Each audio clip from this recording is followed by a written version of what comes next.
आज हमारे सामने 26 नवंबर 2025 की तारीख वाला एक आध्यात्मिक दस्तावेज है जिसे मुरली कहा गया है। इसका शीर्षक है मीठे बच्चे, तुम्हें अभी वर्ल्ड सर्वेंट हो, तुम्हें किसी भी बात में देह अभिमान नहीं आना चाहिए। तो आज हम इस दस्तावेज की तह तक जाएंगे और देखेंगे कि इसमें छिपा क्या है। ये एक तरह से आत्मा के लिए एक पूरा रोड मैप लगता है। वो कहाँ से आई, कहाँ खो गई और अब उसे वापस अपनी मंजिल तक कैसे पहुंचना है। बिल्कुल।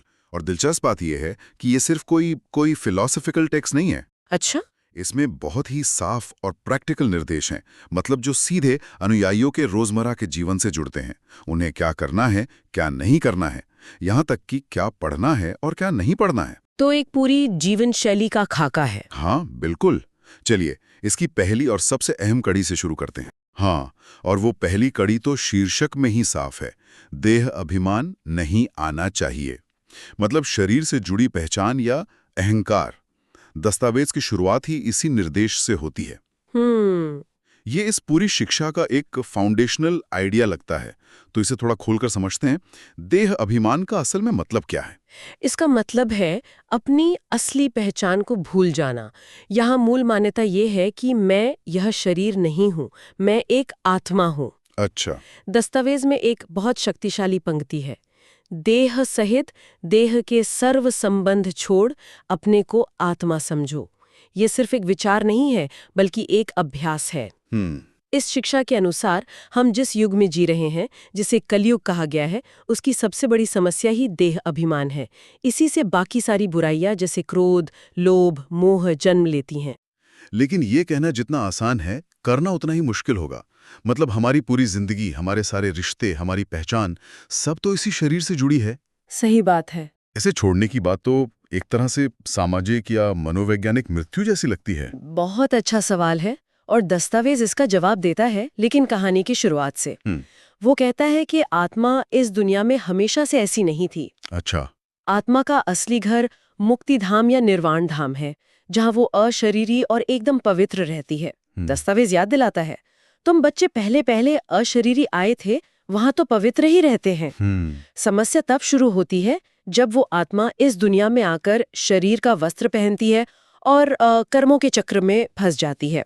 धीरे धीरे उसकी चमक, उसकी पवित्रता कम होती जाती है और वो अपनी असली पहचान भूलकर खुद को शरीर समझने लगती है। अच्छा, तो ये एक तरह से अपनी भूली हुई याददाश्त को वापस पाने जैसा है। हाँ। कि हम कुछ और थे और अब कुछ और बन गए हैं। हाँ।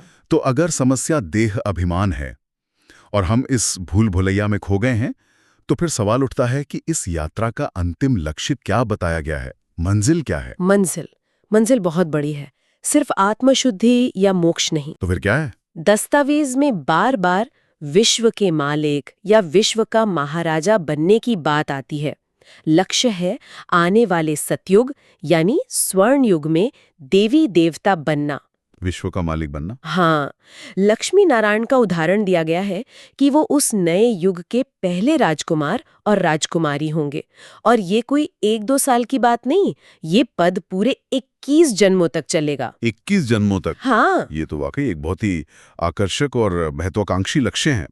ये ज्ञान बहुत व्यवस्थित लगता है, जैसे किसी ने पूरा सिस्टम बनाया हो। बिल्कुल। मुझे ये जानने की उत्सुकता हो रही है कि इस ज्ञान का स्रोत किसे माना गया है? आवाज किसकी है, ये जो इतना बड़ा वादा कर रही है?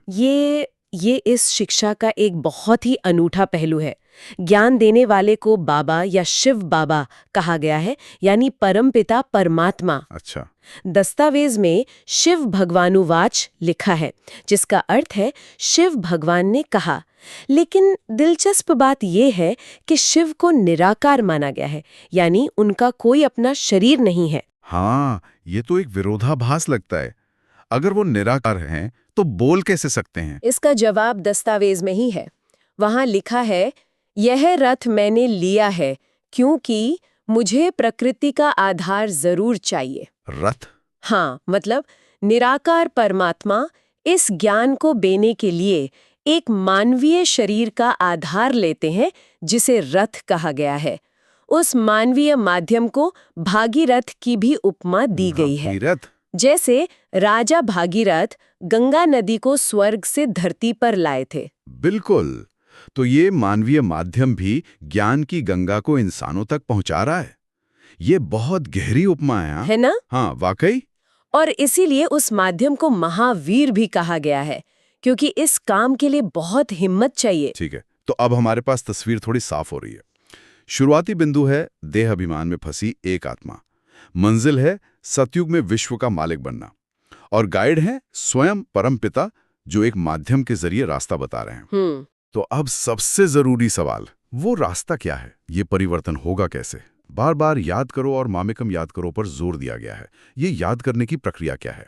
यही इस पूरी यात्रा का इंजन है। इसे याद की यात्रा कहा गया है। याद की यात्रा? हाँ, ये एक तरह का आध्यात्मिक योग या ध्यान है, लेकिन बहुत ही केंद्रित। मान्यता ये है कि सिर्फ और सिर्फ एक परमपिता बाबा को याद करने से ही आत्मा पर चढ़े हुए जन्म जन्म के पाप नष्ट होते हैं। पाप नष्ट होते हैं? हाँ, दस्तावेज कहता है जितना जितना याद करेंगे उतना पाप कटते जाएंगे। एक मिनट, यहाँ पाप से क्या मतलब है? क्या ये मतलब नैतिक गलतियों जैसे झूठ बोलना या चोरी करना, इसकी बात हो रही है या कुछ और है? बहुत अच्छा सवाल है। यहाँ पाप का मतलब सिर्फ नैतिक गलतियां नहीं, बल्कि कर्मों का वो सारा बोझ है जो आत्मा की असली चमक, उसकी सतोप्रधान अवस्था को ढककर उसे तमोप्रधान बना देता है। सतोप्रधान और तमोप्रधान, सतोप्रधान मतलब पवित्रता और प्रकाश से भरी हुई अवस्था, और तमोप्रधान यानी अंधकार या अशुद्धि से भरी हुई। तो ये याद की प्रक्रिया उस बोझ को काटने का, आत्मा की बैटरी को फिर से चार्ज करने का एकमात्र तरीका बताई गई है। मतलब ये सिर्फ किसी को मन में सोचना नहीं है, बल्कि ये एक तरह के, आप कह सकते हैं कि एक आध्यात्मिक सर्जरी है। बिल्कुल सही शब्द है, आध्यात्मिक सर्जरी, जो आत्मा को धीरे धीरे उसके मूल स्वरूप में वापस लाती है।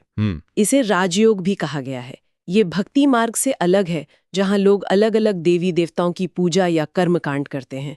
यहाँ जोर किसी बाहरी क्रिया पर नहीं, बल्कि मन की एकाग्रता पर है, सिर्फ एक को याद करना। और जितनी गहरी याद होगी उतना ज्यादा फायदा होगा। हाँ, ये याद जितनी गहरी और निरंतर होगी, आत्मा उतनी ही शक्तिशाली और पवित्र बनती जाएगी। और जब आत्मा पूरी तरह पवित्र हो जाती है, तभी वो स्वर्ण युग में प्रवेश के लायक बनती है। ये सब बहुत आंतरिक और दार्शनिक लगता है, लेकिन जैसा आपने शुरू में कहा था, ये दस्तावेज बहुत व्यावहारिक भी है। बहुत ज्यादा। इसमें कुछ बहुत सख्त नियम भी दिए गए हैं, जैसे कि फिल्मी कहानियां या नॉवल पढ़ने की साफ मनाही है। यहां तक कहा गया है कि अगर कोई ऐसा पढ़ता दिखे तो उसकी किताब फाड़ दो। ये थोड़ा ज्यादा सख्त नहीं लगता? हाँ, सुनने में तो बहुत कठोर लग सकता है, लेकिन ये इस दर्शन के उस पहलू को दिखाता है जो मन की ऊर्जा को 1% भी भटकने नहीं देना चाहता। अच्छा। फिल्मी कहानियों और नॉवेल को हानिकारक इसलिए माना गया है क्योंकि वे लगभग हमेशा देह अभिमान पर आधारित होती हैं। शारीरिक आकर्षण, दुनियावी रिश्ते, बदलाव, वासना, ये सारी चीजें आत्मा को उसकी यात्रा से भटकाती हैं। तो ये एक तरह का डिस्ट्रैक्शन है। बिल्कुल। दस्तावेज में इसे ईश्वरीय कायदे के विरुद्ध एक बेकायदा चलन कहा गया है, जिससे बहुत नुकसान होता है। और ये सिर्फ व्यक्तिगत नियम नहीं है, इसमें एक सामुदायिक पहलू भी है। लिखा है कि अगर कोई इन नियमों को तोड़ता है तो उसकी रिपोर्ट करनी चाहिए ताकि सुधार हो सके। ये तो एक तरह की आपसी निगरानी जैसा हुआ। हाँ, और इसके पीछे का तर्क ये है कि ये एक सामुदायिक यात्रा है। अगर एक व्यक्ति की आदतें खराब होती हैं तो उसका नकारात्मक प्रभाव पूरे समूह पर पड़ सकता है। दस्तावेज कहता है बेकायदे कोई चलन है तो झट रिपोर्ट करनी चाहिए, नहीं तो सुधरेंगे कैसे, अपना नुकसान करते रहेंगे। तो ये एक तरह का इकोसिस्टम बनाने की कोशिश है। बिल्कुल। जब आप बाहरी कहानियों और विचारों से खुद को पूरी तरह काट लेते हैं तो आपके मन में सिर्फ एक ही कहानी, एक ही लक्ष्य बचता है। ये एकाग्रता को साधने का एक बहुत शक्तिशाली लेकिन उतना ही कठोर तरीका है। इन क्या नहीं करना है के अलावा एक बहुत बड़ा क्या करना है भी है, और वो है सर्विस। हाँ, सर्विस। ये सिर्फ व्यक्तिगत साधना नहीं है, बल्कि दूसरों तक इस ज्ञान को पहुंचाने की भी जिम्मेदारी है। ये सर्विस क्या है? क्या ये सिर्फ ज्ञान बांटना है या इसमें और भी कुछ शामिल है? सर्विस या सेवा इस मार्ग का एक बहुत जरूरी हिस्सा है। इसका मतलब है इस ज्ञान को दूसरों तक पहुंचाना, उन्हें भी ये रास्ता दिखाना। इसे एक महान कर्तव्य माना गया है। लेकिन ये सिर्फ एक नीरस काम नहीं है। दस्तावेज कहता है कि अनुयायियों को पूरे नशे और उत्साह के साथ ये संदेश देना चाहिए। नशा यानी वो आंतरिक खुशी और आत्मविश्वास जो इस ज्ञान से मिलता है। और क्या इससे सेवा करने वाले को भी कोई आध्यात्मिक लाभ होता है? निश्चित रूप से। दूसरों को ज्ञान देने से व्यक्ति की अपनी समझ भी गहरी होती है, जब आप किसी को समझाते हैं तो वो विचार आपके मन में और भी पक्के हो जाते हैं। सही बात है। यह ज्ञान को अपने जीवन में धारण करने का एक तरीका भी है। इसके लिए व्यावहारिक तरीके भी बताए गए हैं, जैसे चित्रों और बैज का इस्तेमाल करना, ताकि संदेश आसानी से लोगों तक पहुंचे। तो ये व्यक्तिगत साधना और सामूहिक मिशन का एक मिला-जुला रूप है। बिल्कुल। तो अब तस्वीर पूरी हो रही है। एक व्यक्तिगत परिवर्तन की यात्रा है जिसे सामुदायिक नियमों से सुरक्षित किया गया है, और एक मिशन है इस संदेश को फैलाने का। ये सब एक बड़े पैमाने पर हो रहा है। इसका दुनिया के भविष्य से क्या संबंध है? दस्तावेज में पुरानी दुनिया का विनाश जैसी बहुत बड़ी बात भी कही गई है। ये सब एक बड़े ब्रह्मांडीय चक्र के संदर्भ में है।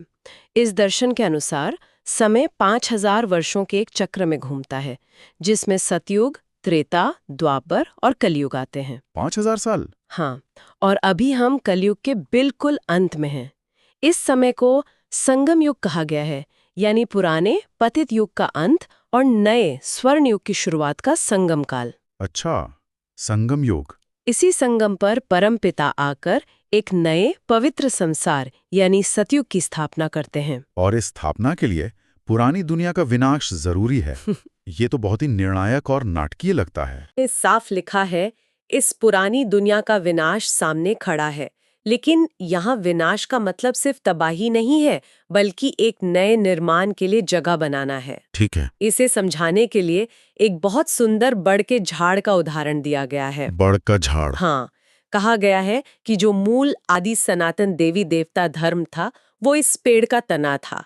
अब वो तना लगभग सड़ चुका है, खत्म हो गया है, लेकिन बाद में आई हुई शाखाएं और पत्ते यानी अन्य धर्म अभी भी मौजूद हैं। अच्छा, तो अब उस मूल तने को फिर से स्थापित किया जा रहा है? बिल्कुल। परमपिता आकर उसी मूल धर्म की फिर से स्थापना कर रहे हैं, और जब ये स्थापना का काम पूरा हो जाएगा तो बाकी सभी पुरानी शाखाएं स्वाभाविक रूप से खत्म हो जाएंगी। तो ये एक तरह से दुनिया के इतिहास और भविष्य का एक पूरा नक्शा है। हाँ, जिसमें हर चीज अपनी जगह पर है। इसीलिए अनुयायियों को सिर्फ साधक नहीं, बल्कि वर्ल्ड सर्वेंट यानी विश्व सेवक कहा गया है, क्योंकि वे इस विश्व परिवर्तन के महान कार्य में सहयोगी हैं। तो आज हमने एक ऐसी आध्यात्मिक विचारधारा के रोड मैप को समझा जो व्यक्ति को देह अभिमान की भूल भुलैया से निकालकर आत्मा अभिमानी बनने का रास्ता दिखाती है। जिसका साधन है एक परम पिता की याद, और मंजिल है आने वाले स्वर्ण युग में विश्व का मालिक बनना। और हमने देखा कि यह सिर्फ एक दर्शन नहीं है, बल्कि एक पूरी जीवन पद्धति है। सही। इसमें आत्म सुधार के लिए गहरे ध्यान के साथ साथ मन को बाहरी दुनिया से बचाने के लिए कठोर नियम भी शामिल हैं। ये एक ही समय में एक बहुत ही व्यक्तिगत साधना भी है और एक बहुत बड़ा सामूहिक मिशन भी, जिसका लक्ष्य किसी एक व्यक्ति का नहीं, बल्कि पूरी दुनिया का परिवर्तन है। बिल्कुल। जाते जाते एक विचार छोड़ जाते हैं।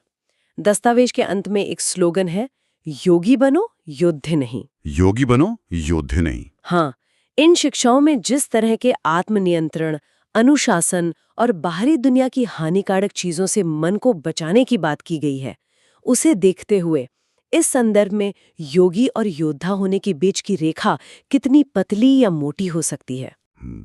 एक अनुयायी के लिए अपने ही मन के विकारों से लड़ना, क्या ये एक तरह का आंतरिक युद्ध नहीं है? ये सवाल एक अनुयायी की आंतरिक स्थिति और उसके दैनिक संघर्षों के बारे में सोचने पर मजबूर करता है।